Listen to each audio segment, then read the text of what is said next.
We lost a wonderful man of God. Praveen పగడాల గారు. ఈ విషయం తెలిసినప్పుడు నేను స్తంభించిపోయాను, నమ్మలేకపోయాను. ప్రవీణ్ పగడాల గారు ఇక మన మధ్య లేరు అనే స్టేటస్లో నా ఫోన్లో చూసినప్పుడు అసలు ఆ విషయాన్ని నేను యాక్సెప్ట్ చేయలేకపోయాను. క్రైస్తవ మార్గం తరపున నిలబడి ఎన్నో గొప్ప విషయాలను తెలుగు రాష్ట్ర ప్రజలకు తెలియజేసిన దైవజనుడు. ఎటువంటి సిద్ధాంత అభిప్రాయాలు ఉన్నా కానీ ప్రేమపూర్వక చర్చతో, ముఖం మీద చిరునవ్వుతో సహోదరుల ఐక్యత కోసం నిలబడిన గొప్ప దైవజనుడు. సడన్గా రాజమండ్రిలో రోడ్డు యాక్సిడెంట్లో చనిపోయారనే వార్త వినగానే చాలా బాధపడ్డాను. ప్రవీణ్ పగడాల గారు చనిపోయారు అనే వార్త నమ్మడానికి చాలా కష్టంగా ఉంది. ఒక మంచి దైవ ఆవేశం గల సేవకుణ్ణి కోల్పోవటం నిజంగా బాధాకరమైన విషయం. యేసుక్రీస్తు గురించి అన్ని వర్గాల వారికి కులమత భేదం లేకుండా చాలా చక్కగా, అర్థవంతంగా ఎన్నో చర్చలు జరిపి క్రీస్తు సువార్తను చాటారు. ఒకప్పుడు డిబేట్ అనగానే వినిపించే పేరు ప్రవీణ్ పగడాల గారు. క్రీస్తు కోసం చాలా ధైర్యంగా నిలబడిన వ్యక్తి. ఎన్నో సమాజ సేవ కార్యక్రమాలు చేస్తూ క్రీస్తు ప్రేమను చూపించిన వ్యక్తి. క్రైస్తవుల తరపున పోరాడే గలంగా ఉంటూ దేవుని సత్యాన్ని ప్రకటించిన సేవకుడు.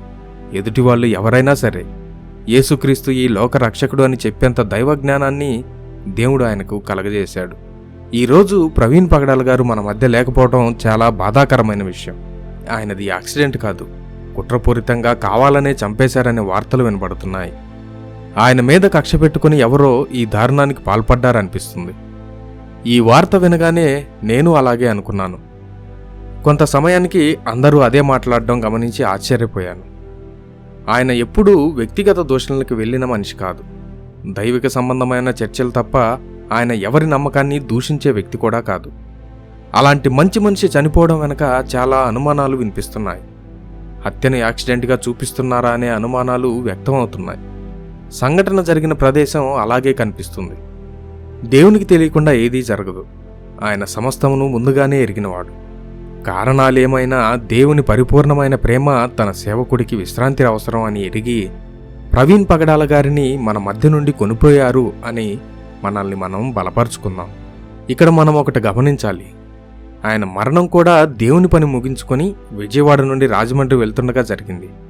దేవుని పని చేస్తూనే ప్రాణం విడిచిన స్టెఫెన్ లాంటి గొప్ప సేవకుల్లో ప్రవీణ్ పగడాల గారు ఉంటారు. మోషే ఉన్నప్పుడే దేవుడు యెహోషువను సిద్ధం చేశాడు. ఏలియా ఉన్నప్పుడే దేవుడు ఎలీషాను సిద్ధం చేశాడు. స్త్రీలు కనిన వాడిలో గొప్పవాడైన బాప్తిసం ఇచ్చే యోహాను ఉన్నప్పుడే అతనికంటే గొప్పవాడైన యేసుక్రీస్తు మన కోసం వచ్చాడు. ఆయన మారని దేవుడు. ఇప్పుడు కూడా ప్రవీణ్ పగడాల గారు లాంటి ఎందరో సేవకుల్ని దేవుడు మన కోసం సిద్ధం చేసి ఉంటాడు.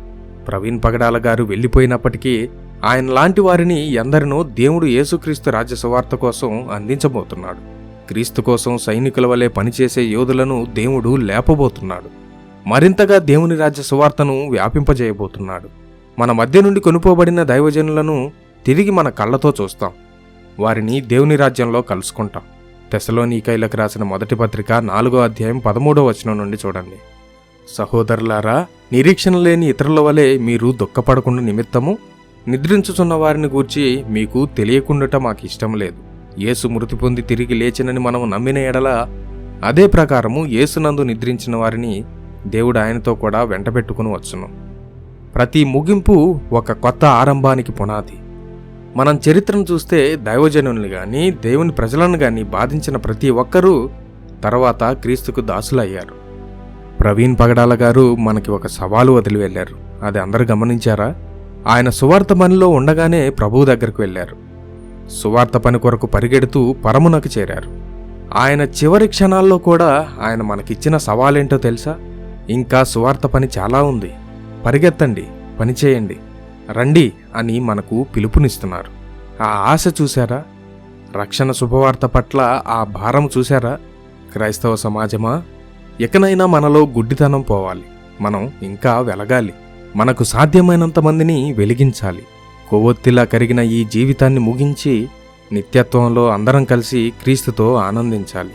ఇదే ప్రవీణ్ గారు మనకిచ్చిన చివరి సవాలు అనిపిస్తుంది.